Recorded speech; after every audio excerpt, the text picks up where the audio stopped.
अटूट फोकस, ये एक ऐसी चीज है जो हम सब चाहते हैं, है ना? पर सवाल ये है कि कुछ लोग इसे हासिल कैसे कर लेते हैं। इसका जवाब सरदार मिल्खा सिंह की कहानी में छिपा है। देखिए, उनकी कामयाबी सिर्फ तेज दौड़ने की वजह से नहीं थी, बल्कि एक ऐसे जबरदस्त मानसिक अनुशासन के कारण थी जो आज भी उतना ही काम का है। तो क्या था उनका सीक्रेट? आइए समझते हैं। तो चलिए आज फ्लाइंग सिख की जीत के पीछे छिपे उन 4 मुख्य नियमों को समझते हैं। और हाँ, ये सिर्फ एक एथलीट की कहानी नहीं है।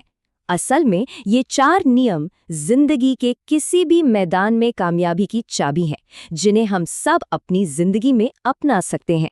तो पहला नियम, और शायद सबसे जरूरी नियम, मिल्खा सिंह की सफलता आप जानते हैं सिर्फ तेज दौड़ने की वजह से नहीं थी। असल खेल था हर दौड़ के लिए एक एकदम साफ और मजबूत लक्ष्य रखने का। मतलब सोचकर देखिए, जिंदगी की असली ट्रेजेडी ये नहीं है कि कोई अपना लक्ष्य हासिल नहीं कर पाया। असली ट्रेजेडी तो ये है कि हासिल करने के लिए कभी कोई लक्ष्य था ही नहीं। बिना लक्ष्य के दौड़ना तो बिना मंजिल की यात्रा करने जैसा है ना? और ये देखना बड़ा दिलचस्प है कि मिल्खा सिंह के लक्ष्य कैसे धीरे धीरे और बड़े होते गए। सब कुछ शुरू हुआ एक बहुत ही मामूली सी जरूरत से, सिर्फ एक गिलास दूध। जी हाँ, उनकी पहली दौड़ बस थोड़े ज्यादा राशन और एक गिलास दूध के लिए थी। फिर एम्बिशंस बढ़ी। अब लक्ष्य था भारत की जैकेट पहनना, और इसके लिए उन्होंने मार खाई चोटें सही। मतलब जुनून सवार था कि देश की वो जैकेट पहननी है। और आखिर में एक बड़ी हार के बाद उनका ध्यान सिर्फ एक चीज पर टिक गया, एक वर्ल्ड रिकॉर्ड तोड़ना। ऑस्ट्रेलिया में हार के बाद उनके कोच ने उन्हें एक नंबर दिया, सिर्फ एक नंबर, 45.9 सेकेंड। ये कोई आम नंबर नहीं था, ये उनका जुनून बन गया था। उन्होंने इसे एक कागज पे लिखा और अपने पूजा की जगह पे रख दिया। अब इसके अलावा उन्हें कुछ और नहीं दिखता था। यही तो है एक क्रिस्टल क्लियर गोल की असली ताकत। तो लक्ष्य तो बन गया, लेकिन सिर्फ लक्ष्य बना लेना ही काफी नहीं होता है ना। दूसरा नियम इसी के बारे में है कि रास्ते में आने वाले भटकावों को पहचानना और उनसे निपटना कितना जरूरी है। इसे समझने के लिए ना एक तराजू के बारे में सोचिए। एक पलड़े पर है आपकी मंजिल, आपकी डायरेक्शन, और दूसरे पर भटकाव यानी डिस्ट्रैक्शन। अब होता यह है कि जब आप एक पलड़े का वजन बढ़ाते हैं, मतलब जब आपका लक्ष्य बिल्कुल साफ होता है, तो दूसरा पड़ा अपने आप हल्का हो जाता है। एक को मजबूत करो तो दूसरा खुद ब खुद कमजोर पड़ जाता है। और मिल्खा सिंह ने ये सबक बहुत कड़वे तरीके से सीखा था। ऑस्ट्रेलिया में वो एक शुरुआती रेस हार गए। क्यों? क्योंकि वो पार्टियों, म्यूजिक और एक नए माहौल की चकाचौंध में खो गए थे।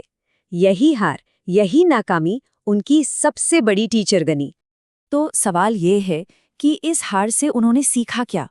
उन्होंने सीखा कि भटकाव की असली कीमत क्या होती है, और ये भी कि अनुशासन, डिसिप्लिन का कोई शॉर्टकट नहीं होता। ये न कहना सीखना कितना जरूरी है ना? एक और किस्सा है जो इस बदलाव को और भी अच्छे से दिखाता है।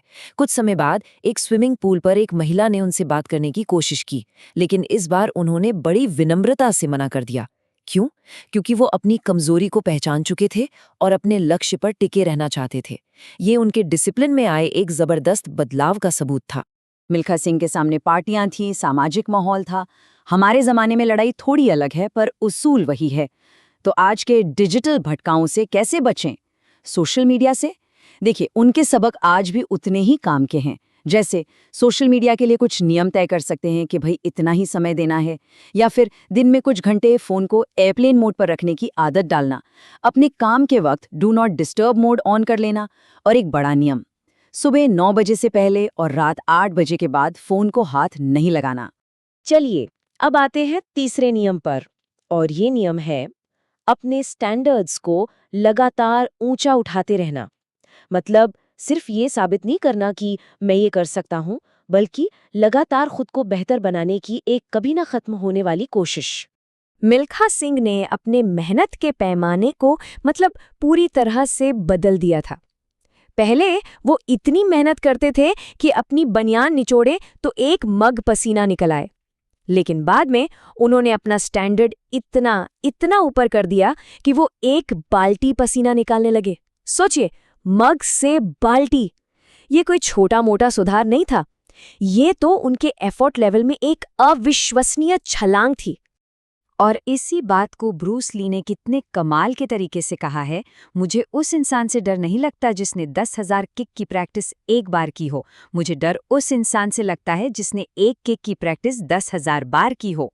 सही बात है, मास्टरी जो है वो बार बार दोहराने से आती है, अलग अलग चीजें करने से नहीं।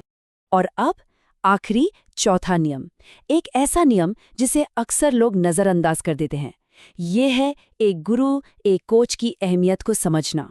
मिल्खा सिंह ने खुद क्या कहा था सुनिए, मैंने 80 में से 77 दौड़ें जीती, लेकिन मैं इसका सारा क्रेडिट अपने कोच और इंडियन आर्मी को देता हूं जिन्होंने मुझे वो बनाया जो मैं आज हूं। ये विनम्रता, ये दिखाती है कि कामयाबी शायद ही कभी अकेले का सफर होती है। एक अच्छे गुरु का हाथ होना बहुत बहुत जरूरी होता है। तो एक बार फिर से इन 4 नियमों पर नजर डालते हैं। पहला, एक एकदम साफ लक्ष्य तय करना। दूसरा, भटकाओं को पहचानना और उन्हें रास्ते से हटाना। तीसरा, अपने स्टैंडर्ड्स को लगातार ऊंचा उठाते रहना। और चौथा, एक गुरु को ढूंढना और उनकी बात मानना। और ये सारी बातें हमें एक आखिरी और सबसे जरूरी सवाल पर ले आती हैं। आपका 45.9 क्या है? वो एक खास अटूट लक्ष्य क्या है जिस पर सारी एनर्जी लगाई जा सकती है? इस पर सोचिएगा जरूर।